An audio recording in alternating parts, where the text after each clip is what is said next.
الحمد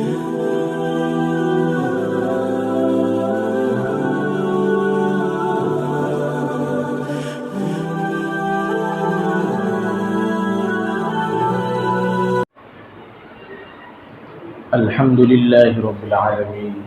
والصلاة والسلام على رسوله الكريم أما بعد فأعوذ بالله من الشيطان الرجيم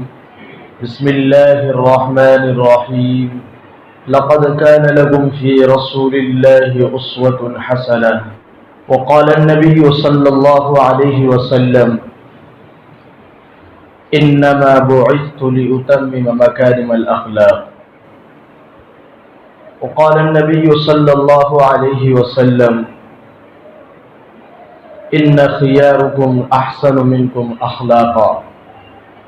أو كما قال عليه الصلاة والسلام.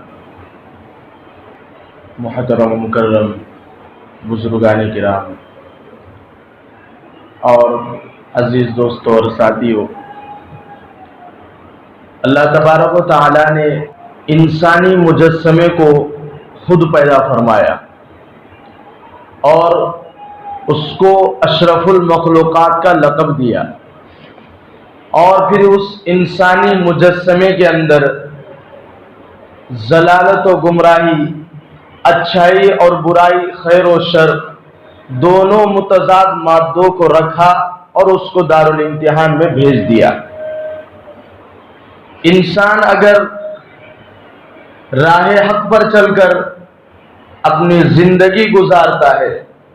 تو فرشتے بھی اس کی قدم بوسی کے لیے اترتے ہیں، لیکن اگر انسان فطرت سے ہی بغاوت کرے تو پھر جانور بھی اس سے پناہ مانگتے. اللہ کے منزل تک پہنچنے کے لیے، رضائے الہی حاصل کرنے کے لیے انسان کو کسی آئیڈیل یا نمونے یا میر کارواں کی ضرورت پڑتی ہے جس پر چل کر وہ اپنی منزل کو پا کر ہمیشہ کی کامیابی حاصل کر سکتا ہے. اللہ تبارک و تعالیٰ نے اس امت پر ایک عظیم احسان کیا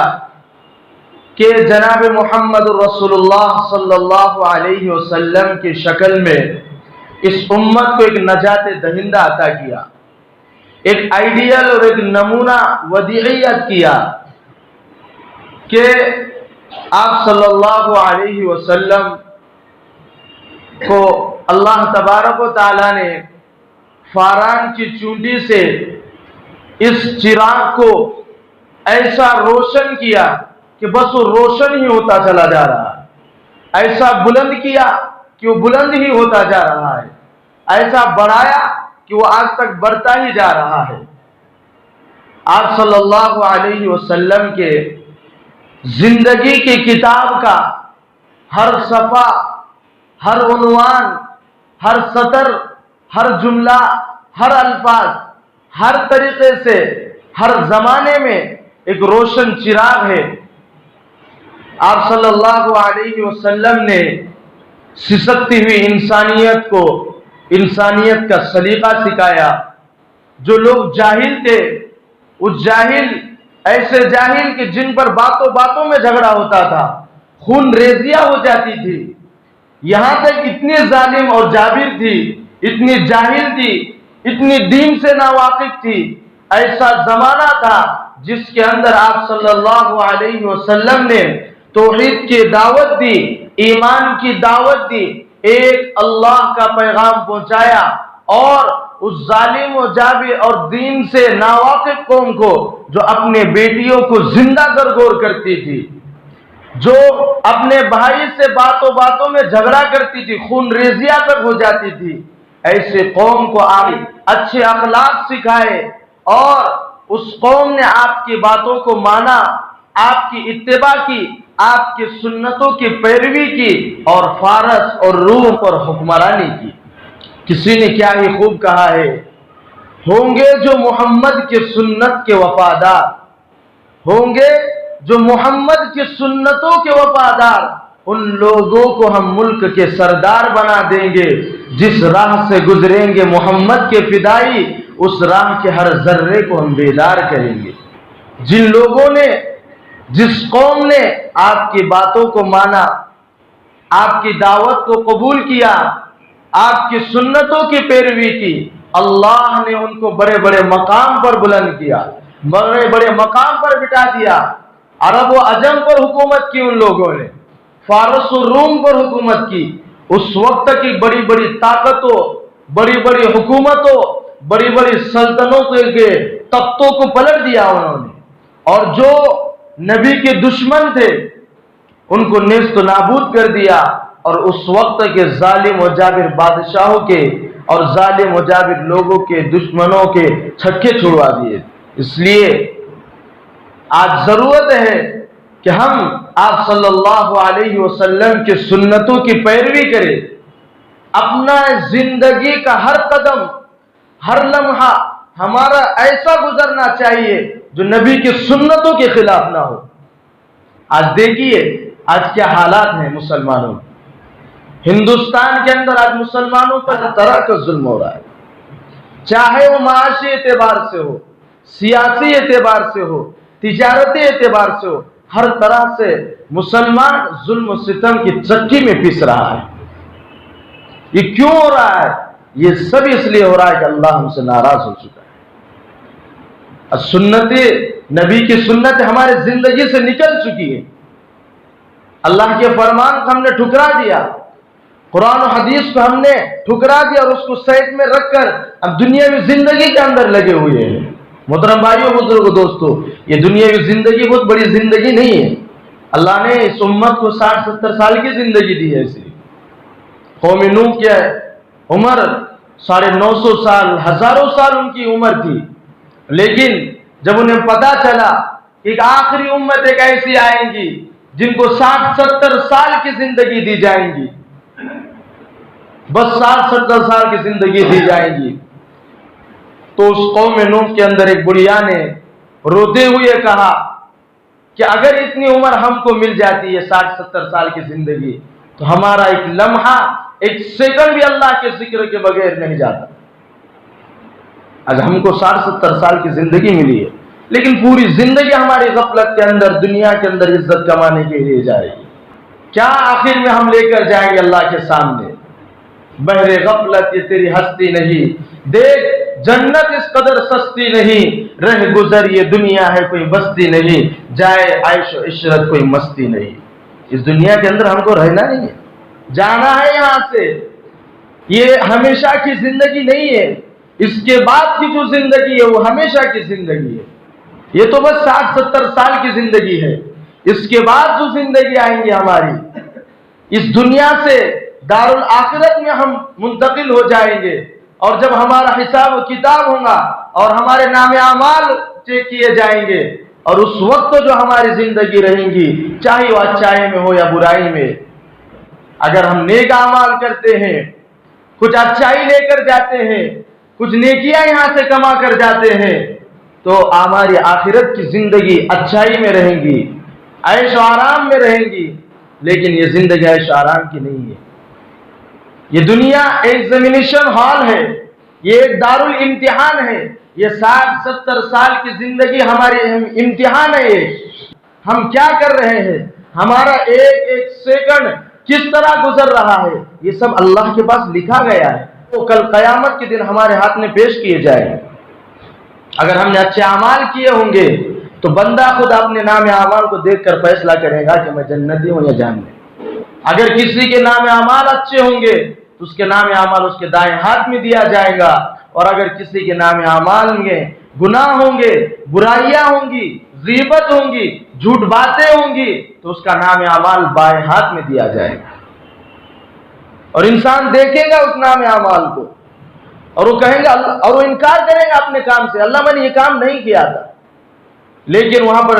وقت بھی لکھا ہوا ہوگا، سیکنڈ بھی لکھا ہوا ہوگا، کس جگہ یہ کام کیا تھا وہ بھی لکھا ہوا ہوگا، کس کے سامنے کیا تھا وہ بھی لکھا ہوا ہوگا، پھر بھی انسان اس کو دیکھ کر انکار کریں گا، اللہ میں نے یہ کام نہیں کیا تھا، لیکن یہ اسی وقت لکھا ہوا تھا جب تم نے کام کیا تھا۔ انسان انکار نہیں کر سکے گا وہاں۔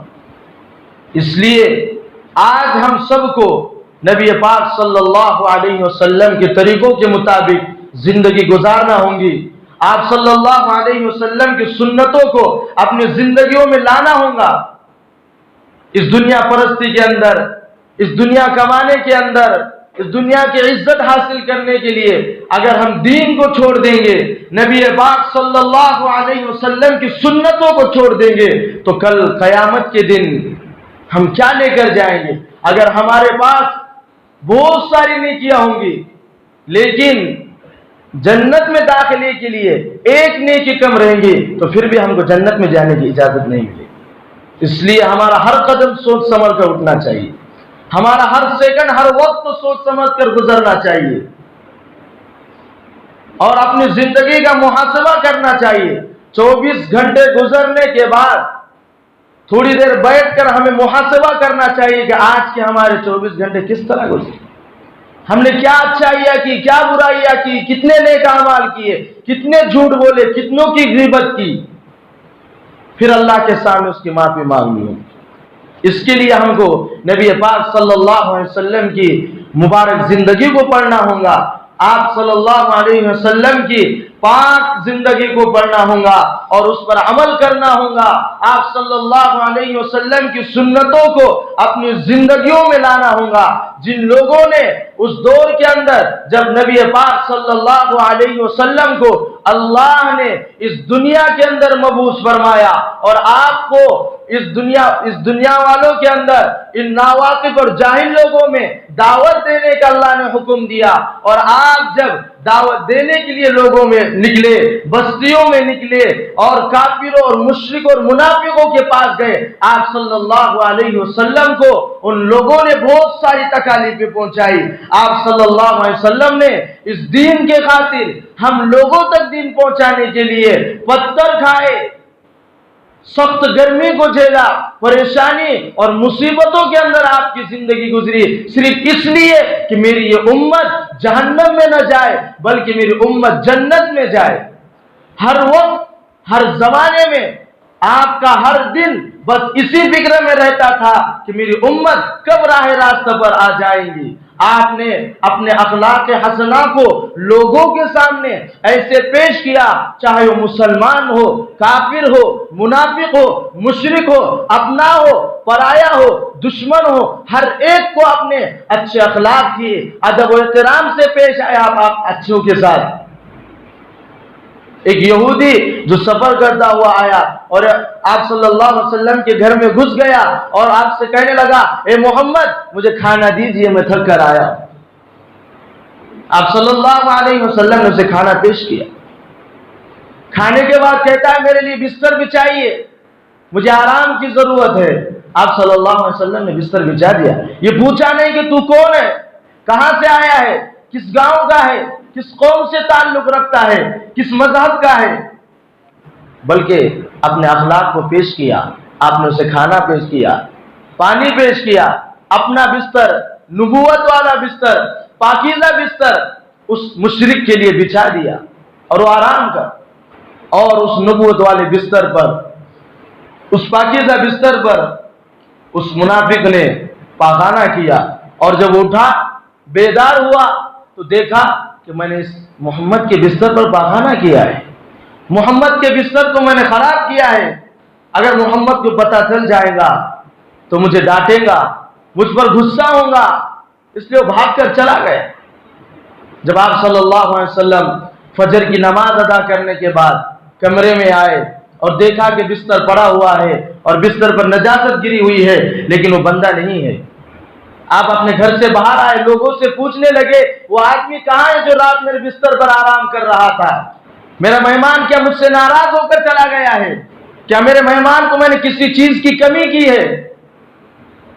آپ نے یہ نہیں دیکھا کہ اس نے میرے بستر کو ناپاک کیا ہے، میرے بستر پر نجاست کی ہے؟ آپ نے یہ نہیں کہا۔